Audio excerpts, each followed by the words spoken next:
Hello and welcome to an episode of Riverside Theater's Putting It Together. And by it, I mean shows. Riverside Theater is the only professional producing theater on Florida's Treasure Coast. And as a producing theater, we create our own shows for our stages right here in Vero Beach. Today we're in the scene shop and we're talking to Jordan Lippert, the technical director, and Emily Luongo, the assistant technical director. So Jordan, can you explain to us what a technical director's job is?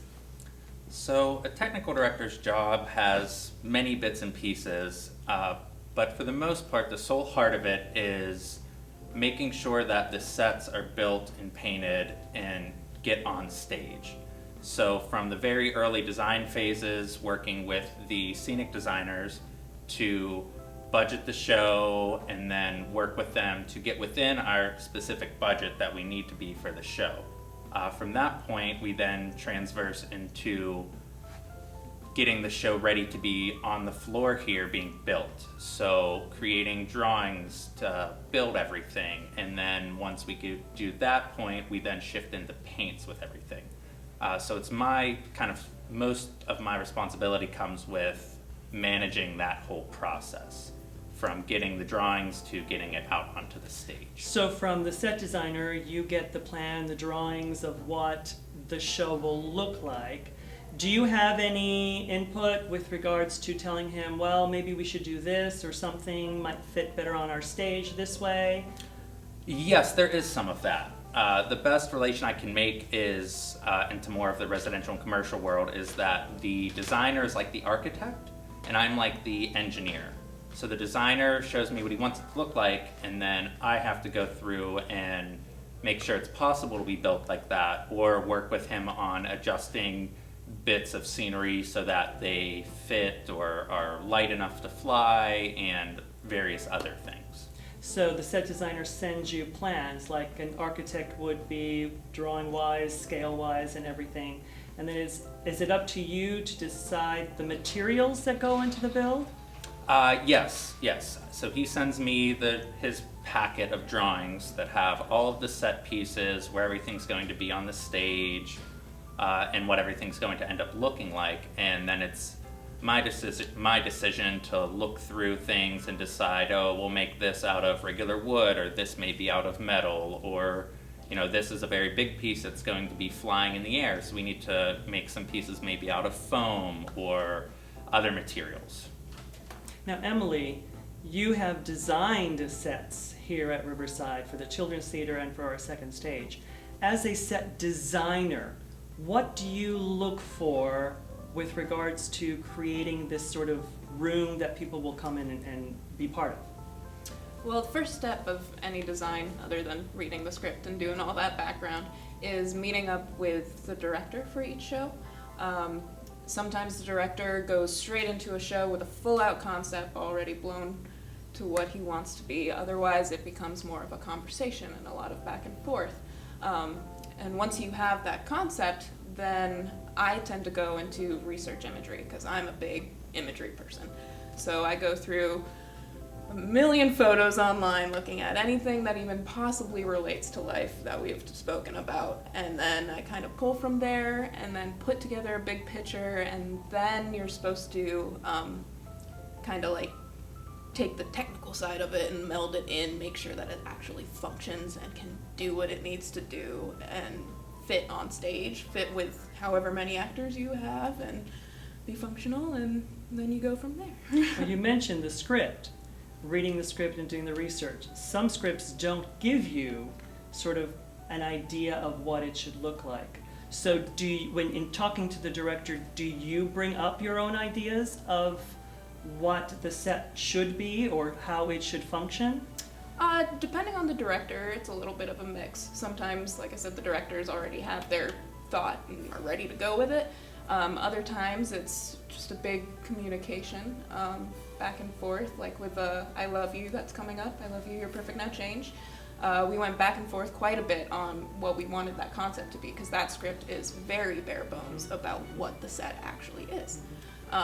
So it's just, you work with each other and find your way kind of thing. How long of a process is it from the actual first production meeting where you get together with people to it actually being on stage? It generally is in the 8 to 12 month period. There is some variance depending on what slot in the season it is and everything like that. But generally it's in that 8 to 12 month period, which gives me time to work through the show, and oftentimes we have to make some slight adjustments, generally not very large adjustments, to get the show within our budget for both money and for labor, so the time we have to build it. And that generally can be upwards of like a 2 or 3 week process to kind of work back and forth with the designer and get everything kind of squared away. And then generally we have another 2 to 3 weeks that Emily and I will actually be doing the drawings that we have to do on all the individual pieces, so that down here the carpenters in the shop can actually build it. Now, do you make adjustments even up to the opening of a show? There can be some adjustments. I've heard some designers say like no show is fully done until the curtain opens on opening night, that there's always little things that they want to tweak or adjust or whatnot. But for the most part, we don't make any major changes after we have painted the show. That happens months in advance of when the show is actually out on stage. Now, the show is built, pretty much, ready to go on stage. Actors then come on stage to rehearse. Do you feel that actors might have a little say with regards to, well, this isn't working, how can we change it? Does that ever happen? Sometimes we get, we do, I shouldn't say sometimes, there's always some feedback that we get in working with the stage management team who is in direct connection with the actors. Oftentimes it's, I need a handle here to move this door, or this isn't working for me, or small things like that. More the how they actually interact directly with the scenic piece, because how I hold a piece of scenery being 6'2" is not going to be how Emily would hold a piece of scenery being 5'6"-ish. Don't know exactly. So, you know, my arm span and everything, if I'm holding on to something, is going to be very different versus Emily's. That might be, her handholds might need to be 6 inches lower and maybe a little bit farther in. So there is some of that adjustment that happens based around the actors, and that's just one example. There could be umpteen other small things like that. Before I ask you your favorite build, each of you, to come up with one favorite aspect of the build, what happens to the sets once the show is over? We don't have the space in the facility or the time to be able to take things apart and keep all the pieces and reuse a lot of things. Sometimes if we know a show later on in the season is going to need something very similar, we will take bits and pieces, or if we have complex machines or anything like that, we will keep the components of that. You repurpose what you can. Yes. Repurpose what you can. Okay, favorite build. Emily? A piece or a set. I mean, you've created, your set for 39 Steps was amazing. For anyone that saw that show, it was an amazing production, but the set really set the tone. Is there a special build or set that really touched your heart? Well, you mentioned 39 Steps. That, of course, was my ultimate favorite. It was my first professional design I've done. I've done plenty with the Children's Theater since I've been here, but that was my coming out design. I don't know. It was exciting. So that was a lot of fun, and now one of my favorite parts about that one was the amount of set dressing, which Alan will do lots of set dressing in his sets, but we don't always have very detailed sets in that element, so that was a lot of fun. It was a little bit more complicated than you would think to build the stack look in that show, because of they were all at slight angles and have sharing posts, so it was surprisingly odd to do. Now, the script doesn't give you that information. It's something that you've created. Yeah. For that show specifically, it was a lot of, I actually found an image of a drop from Crazy for You, some show someone else did, that was essentially a large barn door.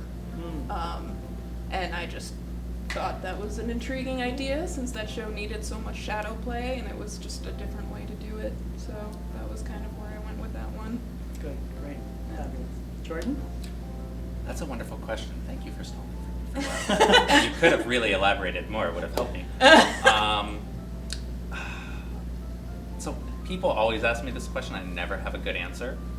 The parts of the shows that I tend to enjoy the most being involved in are the mechanical sort of, I don't want to call them gags because that's not correct, but some of the more technical, mechanized pieces. Mathematical. Yeah, something that process is really what I enjoy probably the most, is that problem solving, such as the big revolving platform in Lacage. That's a good example of one that had a motor underneath, and then there was dealing with electrical, all the lighting that's in it that all had to rotate but still be connected to the ground and be automated. That is what I think I enjoy the most, but as a whole, I enjoy the problem solving aspect of my job. We want this to do this. Oh, Okay. these are my restrictions, that's the part that I enjoy. Even something like the revolving door in Millie was kind of a fun project. Figuring out how to make something that's sturdy enough, that won't wobble, but then the doors still move nicely, but then the whole unit has to move. So that's kind of what I enjoy the most. Cool. Well, I thank you both for taking a little bit of time from your busy schedule to let our audience know a little bit more about what happens in the scene shop. Back at you, back to work, and we hope that you enjoyed the first segment of our Putting It Together series. As we go through, we'll meet up with the paint shop, the costume shop, the sound and lighting, so we hope you stay tuned for those as well. Thank you.